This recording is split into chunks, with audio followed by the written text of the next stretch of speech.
Egyptian government is speeding up its privatization program as it seeks to tackle an acute shortage of hard currency.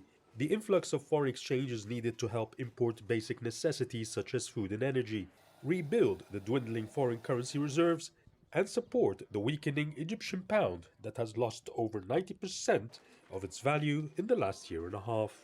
About 50 institutions have been enlisted in the IPO program, including state-owned banks, hotels, fuel stations, chemical companies, and renewable energy projects. We will give a bigger share of the economy to the private sector to strengthen local manufacturing and exports. This is being done through partnerships with the private sector in state-owned entities.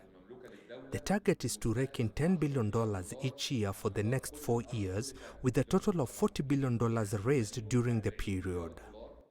Although the government had offered various incentives such as tax breaks to attract investors, the privatization has not gone to plan in the last year. The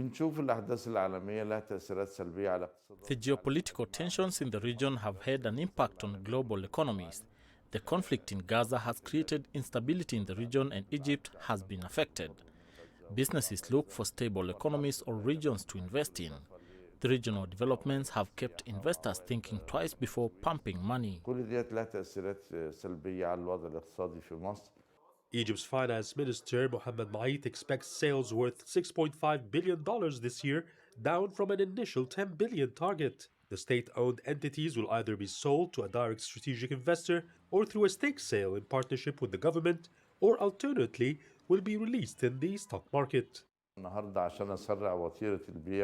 To accelerate the process is not easy. The government has released the products in the market, but demand is low due to these unusual circumstances. Officials must be patient to get a fair price, because if they are in a hurry to sell, then they will be forced to accept lower value for the companies. And especially now that the investors are reluctant to tap into the market.